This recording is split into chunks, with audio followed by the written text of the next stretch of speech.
مولانا فضل الرحمان صاحب تو اعلان ہی کرتے رہے, منت سماجت کرتے رہے کہ استعفے دے دیں گے جناب اسمبلیوں سے, لیکن کچھ استعفے تو آ گئے ہیں. پتہ نہیں پنجاب اسمبلی میں کیا ہوگا, کیونکہ نون لیگ نے قائمہ کمیٹیوں سے استعفے دے دیے ہیں. ابھی قائمہ کمیٹیاں بنائی جاتی ہیں کہ کوئی بھی قانون سازی ہونی ہے, کوئی بھی معاملہ ہے تو پہلے ان کمیٹیوں کے پاس بھیجا جاتا ہے تاکہ وقت بچ سکے اور پھر ان کمیٹیوں سے جو چیزیں ایک خلاصہ تیار کر لیا جائے, ریکمنڈیشنز تیار کر لی جائیں اور پارٹیوں کی اس میں تمام کی شمولیت ہو, اور اس کے بعد پھر وہ باقاعدہ اسمبلی میں لائی جائیں.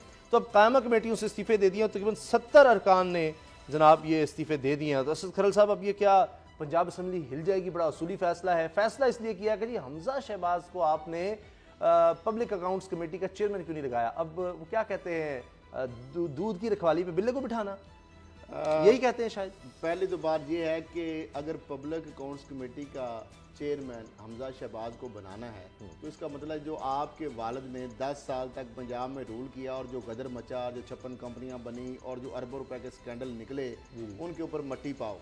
آپ کے بہنوئی علی عمران صاحب جو باہر ہیں, ساروں پہ مٹی ڈال دیں. سلمان شہباز جو باہر ہیں. دوسرا اس کے ساتھ اگر کمپیریزن ہم کریں, اس کا نہ پوچھیں, ان پنجاب اسمبلی کی جو قائمہ کمیٹیاں یا پبلک اکاؤنٹس کمیٹیاں 1 اور 2 کے حوالے سے اگر ان کی پرفارمنس کی بات کریں تو پہلے بھی محمود الرشید صاحب تھے قائمہ کمیٹی 2 کے غالباً تھے چیئرمین, اور ایک اور تھی کمیٹی 1, اس کے میرے خیال حکومت نے اپنے پاس ہی رکھی ہوئی تھی.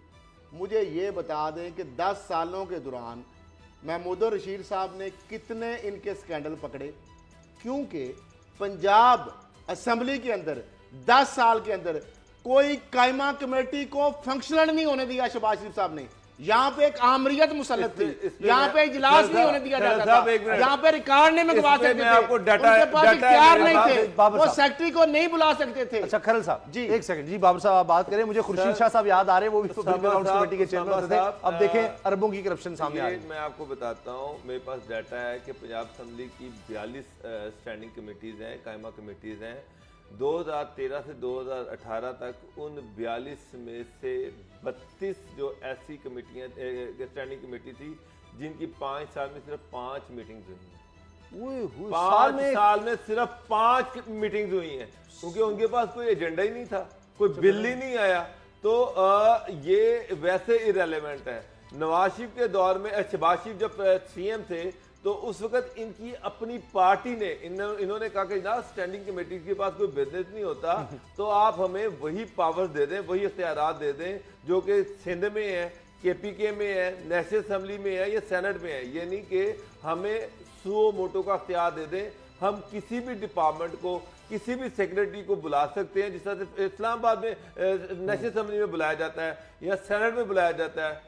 تو اس وقت بیوروکریسی نے کہا کہ میاں صاحب یہ اختیار ڈپارٹمنٹ کے سیکرٹری یا منسٹر کو بلانے کا اختیار صرف آپ کے پاس ہے, سی ایم کے پاس ہے, آپ اپنے اختیار ان قائمہ کمیٹیوں کو نہ دیں.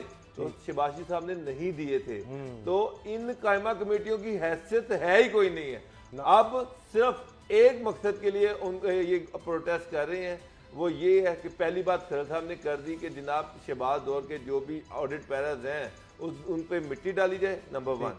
اور نمبر 2 یہ ہے کہ یہ گورنمنٹ پہ پریشر بڑھا رہے ہیں کہ جناب جو ہیں حمزہ شہباز شریف یا ان کے ساتھ سلمان رفیق صاحب ہیں, ان کے پروڈکشن آرڈر جاری کیے جائیں, ان کو اسمبلیوں میں بلایا جائے. یہ وہاں کاغذوں میں تو جیل میں ہو لیکن رہیں یہ اسمبلیوں میں. اب 18 تاریخ کو سیشن سٹارٹ ہو رہا ہے, تو یہ اب پریشر ٹیکٹکس ہیں کہ سلمان شہباز کے آج ان کے جو ہیں آپ آرڈر جاری کروا دیں پروڈکشن, تو آپ دیکھیے گا یہ ساری کمیٹیاں جو فنکشن ہو جائیں گی. اول تو ان کے پاس بزنس ہے ہی کوئی نہیں ہے, کام ان کے پلے کوئی نہیں ہے.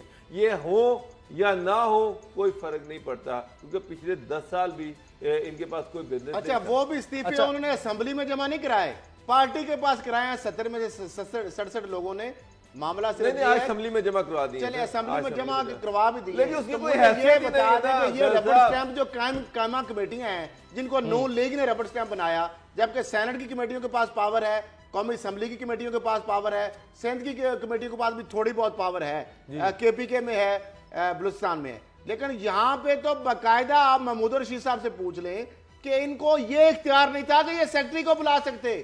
یہ ان کے ڈپٹی سیکرٹری کو سیکشن افسر تک کو نہیں بلا سکتے تھے. وہ صرف یہ وہاں پر ریکارڈ ان کو دیا جاتا تھا. ڈپٹی سی ایم تھے حمزہ شہباز, بس وہ آج وہی ان کو یاد آتا ہے. تو اب یہ ہے کہ ان کو اگر حمزہ شہباز کو قائمہ کمیٹی کا پبلک اکاؤنٹ کمیٹی کا چیئرمین بنا دیں, ان کے والد کی سارے گڑے جو سارے معاملات ہیں ان کو کلین چٹ کر دیں, سب اچھا ہے. نیب چیئرمین کہتے ہیں کہ جی 2 سال میں ریکارڈ کارکردگی ہے. اب مجھے لگتا ہے کہ کھرل صاحب تو اس سے 100% اتفاق کریں گے, شاید بابر صاحب کو اس سے کچھ اختلاف ہو, لیکن کچھ چیزیں ہیں جو بتانا میں ضروری سمجھتا ہوں. اسحاق ڈار صاحب کے معاملے میں کہا گیا کہ جی 50 کروڑ کی رقم بینک اکاؤنٹ سے برآمد کرتے ہوئے پنجاب حکومت کے حوالے کی گئی ہے اسحاق ڈار سے. اسحاق ڈار بار اگرچہ پریشان ہونے کی ضرورت نہیں ہے, 50 کروڑ روپے آپ یقین جانیں اسحاق ڈار صاحب کے لیے کچھ بھی نہیں ہے. ان کے دبئی میں جو کچھ ہے نا, ان کے بچوں کا ان کی گاڑیاں ہی میرا خیال ہے اربوں روپے میں ہے, تو کچھ نہیں ہے. اس کے علاوہ 4 کنال کا گھر جی حکومت کے سپرد کر دیا ہے. کھرل صاحب آپ مطمئن ہیں, بڑا کچھ ہو رہا ہے 2 سال میں ریکارڈ. اس کے علاوہ ایک اور آپ بات جو ہے میں وہ چھپا دی آپ نے ابھی بتائیں سر. پنجاب پاور ڈیولپمنٹ کمیٹی ہے, اس کے سابق چیف فائنانشل آفیسر ہے, اور جس پر ڈوگر صاحب اس پہ کریں گے, ملزم نوید اکرام, جو اکرام نوید صاحب ہے. نیب نے ان سے 1 ارب روپے مالیت کی, جو انہوں نے جن کو مرکز سے ایرا سے لائے تھے. کون؟ شہباز شریف, اس وقت کے وزیر اعلیٰ جو خادم اعلیٰ خود کو کہتے ہیں, ان کے داماد اعلیٰ جو ہیں علی عمران صاحب لے کے آئے تھے, جنہوں نے ڈائریکٹ علی عمران کے اکاؤنٹ میں, ان کی اہلیہ کے اکاؤنٹ میں پیسے ڈالے, اور ان کا جو پلازا تھا وہاں پہ دفاتر مہنگے داموں کرائے پہ لیے, ایڈوانس پیسے دیے, اور کروڑوں روپے ان کے اکاؤنٹ میں دیے. ان کو شہباز شریف صاحب نے اینٹی کرپشن سے پکڑوا کے ان کو پٹوایا اور اپنے داماد کو وہاں سے بچوایا. وہ نیب میں کیس آیا تو وہ 1 ارب اس سے تو نکل آیا, لیکن جو علی عمران صاحب ہیں ان سے 1 روپیہ نیب نے ابھی ریکور نہیں کیا. پہلی بات تو یہ. دوسری بات یہ ہے کہ ایک دن میں نیب نے جو کام کیا, جو آج چیئرمین نیب لاہور میں آئے تھے, کہ ایک بال ڈیل اور ڈیل کی ہو رہی ہے. شہباز شریف صاحب کے حوالے سے کلین چٹوں کی بات ہو رہی ہے.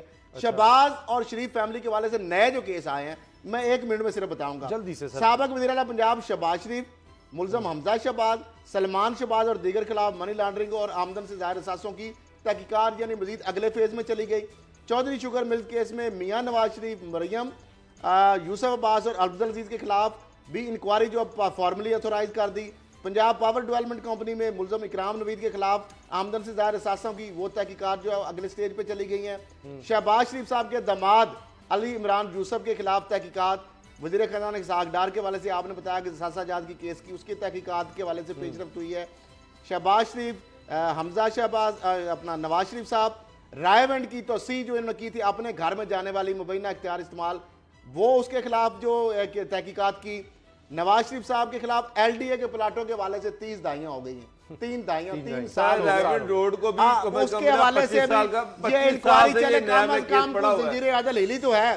اور دیگر میگا کرپشن کے حوالے سے D G NAB major retired Shahzad Saleem صاحب نے نیب کے چیئرمین کو آج بریفنگ دی ہے. وہاں پہ پروسیکیوشن کے لوگ بھی تھے, نیب کے لوگ بھی تھے, اور اس پہ حوالے سے بریفنگ دی ہے. اب دیکھنا یہ ہے کہ پھر وہی ہے چیئرمین صاحب اس پہ بعض دفعہ ناراض بھی ہو جاتے ہیں کہ یہ کیسز منطقی انجام تک کب پہنچیں گے. ایل ڈی اے پلاٹوں والا معاملہ 30 نہیں جی, آج تو کھرل صاحب بھی کہہ رہے ہیں, آج تو کھرل صاحب بھی نیب پر سوال اٹھا رہے ہیں. بابر صاحب کیا کہیں گے آپ؟ یہ جو ریونڈ روڈ کی کیس ہے نا, میرا خیال ہے کہ آج سے 5 سال پہلے میں نیب گیا تو وہاں مجھے بتایا گیا کہ شریف خاندان کے خلاف کرپشن کا ایک بہت بڑا کیس ہے. پھر میں ہر سال جاتا رہا ہوں, ہر سال وہ مجھے یہ بتاتے رہے, اور ابھی تک یہ کیس اوپن ہی نہیں کیا گیا.